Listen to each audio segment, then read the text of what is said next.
Okay. All right. Good evening, everybody. Welcome. Um, Tonight's class, we're going to discuss a very special holiday that's sort of a minor holiday in the Torah. Same time, it's also a major holiday. We'll talk about it in a second, which falls tonight, starts this evening, which is still daylight out there. So in another hour or two, it'll be Pesach Sheni, the second Passover. So we're going to go over the history of Pesach Sheni, as well as some lessons we can learn from this holiday. Okay, so what is Pesach Sheni? So we all know there's Passover. You didn't know maybe you didn't know there's a second Passover.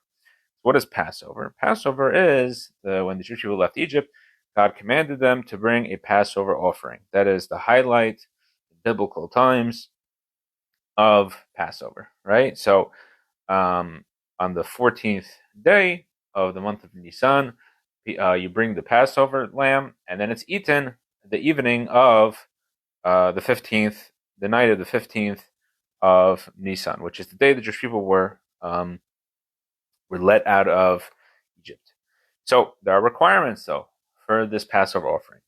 One of the requirements is that a person be ritually pure. So what does it mean to be ritually pure? If a person touches something that is impure, there's a remedy. The Torah gives a remedy how to become pure from that object. For example, if someone touches a dead animal, for example, that is something that can make somebody ritually impure, then they just go to the mikvah. It's a very simple process. Versus other impurities would be a little more complex. One of the most complex impurities to become pure from is touching of a dead person, or being in the same room as a person who had passed away, and that requires the para aduma, the red heifer. So what does that mean? They take the red heifer, they burn it, and they sprinkle the ashes with water, and they do a special blood, and they sprinkle it on the person, and it's a 7-day process. On certain days he's sprinkled and goes to the mikvah, whatever the process is, and then the person is pure and he's able to go into the temple. He can eat holy foods that are holy, like the Passover lamb, and he can bring the Passover lamb.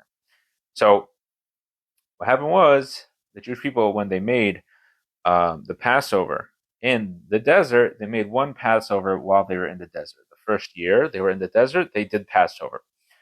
So that Passover, there were a few Jewish people who could not participate because they were ritually impure. So they go to Moses, and the Torah records this in Numbers, in Numbers 9, chapter 9, verse 6. So some people came to Moses and they said, why should we be left out? We did everything correct, but somebody passed away and we became impure. Why should we miss out just because we became impure? So Moses said, it's a good question. Why should you miss out? Moses goes to God, and God says, I have an idea. Anybody who was ritually impure or was not in the vicinity of the temple should bring the Karban Pesach a month later. There's a second opportunity. It's called Pesach Sheni. That's what we mentioned earlier. So it's this kind of minor holiday based off a major holiday. And you don't have to get rid of all the chametz. All you do is you bring the Karban Pesach on the 14th, and then on the 15th, you eat the Karban Pesach with no chametz, with matzah, and that's it. That's the whole thing. And the next day, you could have chametz, no problem. You don't have to sell your chametz, anything like that. So that's the story. So going back to the history of it, what was who were these people who became impure? So of course, any good Jewish text is going to have two Jews. You're going to have three opinions. So we have three opinions. The first opinion is Rabbi Yossi Haglili, Rabbi Yosef the Galilean. He said that these people were the people who were carrying the bones of Joseph. If you remember, at the end of Genesis, Joseph says to the Jewish people, God is going to remember you, and then he is going to take you out of Egypt, and you should remember me and take me out of Egypt as well. And the people who were carrying the bones of Joseph were the ones who who complained to Moses that they were not able to participate. Somebody had to carry Joseph's bones with them, and obviously that made them ritually impure. They were not able to participate. Did we do anything wrong? So that was the first opinion. The second opinion says a little bit different story. It was Rabbi Akiva. Rabbi Akiva says, no, who were these people? These people were the people who brought the corpses of Nadav and Avihu. We spoke about in last week's Torah portion and other Torah portions previously about Nadav and Avihu. They were two sons of Aaron, the high priest, and they decided they wanted to bring a incense offering to God. They were not commanded to, and by doing that they violated the Torah. The Torah says you can only bring incense when God commanded you. They weren't commanded, and a fire came from heaven and struck and burned them, and they passed away. So what happened was, after Nadav and Avihu passed away, his cousins, whose names were Mishael and Eltzaphan, they were cousins of Nadav and Avihu. They were sons of Aaron's uncle. Okay, so they were like first cousins once removed, Aaron's cousins really. And on the 8th day of Nisan, if you remember, on the first day of Nisan, that was when the temple was inaugurated. It was a 7-day inauguration. So on the 8th day of Nisan, that's when they passed away. After the inauguration, that's when Nadav and Avihu did what they did. They passed away, and the people who buried them were Mishael and Eltzaphan. They took them out of the temple and they buried them. So obviously, 8th day of Nisan to the 14th day of Nisan, that means they missed it by a day, right? They would have to start the process on the 9th day of Nisan, and or maybe even the 8th day. I'm not sure exactly how it works. At any rate, they were obviously, by the time Passover came, they were impure. So that's the second opinion. And the third opinion is Rabbi Yitzchak. Rabbi Yitzchak says it was just a regular person who passed away, right? It was somebody who passed away. They needed to be buried, and obviously they were not pure before Passover. So now that we see kind of the history of what happened, we can understand what their complaint was, right?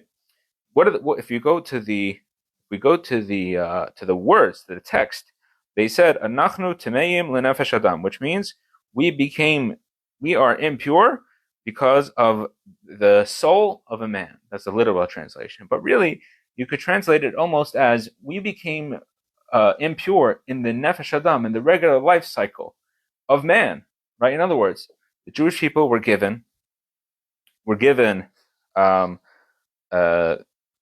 they have, it was 3 million people at the time. Thank God, much more today. And how is it possible that in such a nation, right? How is it possible to that every single person should be available, right? Obviously, people are going to pass away. So we see also that the Passover offering is different. It's very unique of all the offerings that were in the temple. Generally we have two types of offerings. We have private offerings, right? So for example, if a person gives a donation to the temple, they could donate an offering. If somebody had something happen to them, like they recover from an illness, they bring a toda, a thanksgiving offering. Those are private offerings. A sin offering, a person committed a sin by accident and now they have to repent. Part of that is bringing an offering. Or somebody became ritually impure, certain impurities, they have to bring an offering. There are many, many offerings that an individual could bring. And there are public offerings every single day, twice a day, right? There is the daily offerings, the tamid, right? The continuous offering every single day, twice a day. And you also have the musaf offering, which are also public, right? That they bring special offerings on Shabbat, on holidays, and Rosh Chodesh, etc. However, the Passover sacrifice is kind of a mixture of both, right? On the one hand, it's a personal offering. You have to have people who are going to bring the Passover offering, individuals, and they're going to eat the Passover offering as an individual. At the same time, everybody does it on the same day. They do it together. It's a specific time. It's time-bound compared to the other offerings, or based on when the occurrence happens that you need to bring the offering. So it's kind of unique. So what these people were complaining was, this is something, obviously it applies to every single Jewish person, and we all have to bring it on the same day, at the same time, but somehow we're not all able to, it's not possible. How is such a thing possible? And God recognized that, right? God recognized they were right. They really wanted to bring this offering. And God said, you're right. Not everybody could bring the offering at the same time. It's not possible in a nation that there's not some people who are unavailable on a certain day. So we could see from here something very, very unique about what we can learn from this idea. We know that there are every mitzvah, every part of Torah is eternal. At the same time, right, we are not able to do certain things that are mitzvahs in the Torah because we don't have a temple right now. We're not in the land of Israel, so we can't do certain things. So, but at the same time, so what is eternal about a mitzvah that we cannot do? What's eternal is the lessons that those mitzvahs teach us, the principles are eternal. What is the principle of Pesach Sheni? So the principle of Pesach Sheni is that sometimes it seems like, we're in a situation where God gives us mitzvahs, says we have to keep kosher, we have to keep Shabbos, we have to study Torah, and at the same time, the same God gives us restrictions. God says that we have to make a living, right? It's a obligation for somebody to provide for his family. He makes whatever going on in the world in our lives. We have so many things we have to do that it seems almost sometimes that it's impossible, right? Just like by Pesach Sheni, the same God who had given the mitzvah to make the Korban Pesach also made a law that not everybody's able to bring the Korban Pesach. Somebody who's impure, somebody who's not in the vicinity of Jerusalem is not able to bring a Korban Pesach. So it's a contradiction. It seems like just a contradictory things going on. On the one hand, you're saying you have to do all these mitzvahs, right? And on the other hand, I don't have the time. God put things in the world that I have to deal with. I have to make a living. I have to take care of my family, whatever the details may be. So what is God teaching us with this idea of Pesach Sheni? Is that if we really, really want it, God will change the rules. That's the lesson of Pesach Sheni, right? That if we show God that we really, really want to study Torah, yes, I have to make a living, and I have to put in a lot of effort to make a living, and it takes up so much of my time, and I can't find the time. But if we really, really, really want it, God says, I'll show you that I can change the rules. I can make it possible. You're right. Based on the way it looks right now, it's not possible. But if we realize that all these different ideas, that it looks like it's impossible, this is just a test, right? And really, God can make it possible for every single one of us to do whatever we can to do any mitzvah. So if a person says, you know what, I'm putting so much effort into my business and it's making me a living, I'm able to, I'm able to support my family and all the things, right? But I have to work on Shabbos, all right? Because I don't have a choice. If I don't work on Shabbos, then then that's when the biggest business comes. That's when all my customers want to see me. But if we really, really want to keep Shabbos, what's going to happen? God's going to change the rules. He's going to make it whatever it is that your business will thrive without working on Shabbos.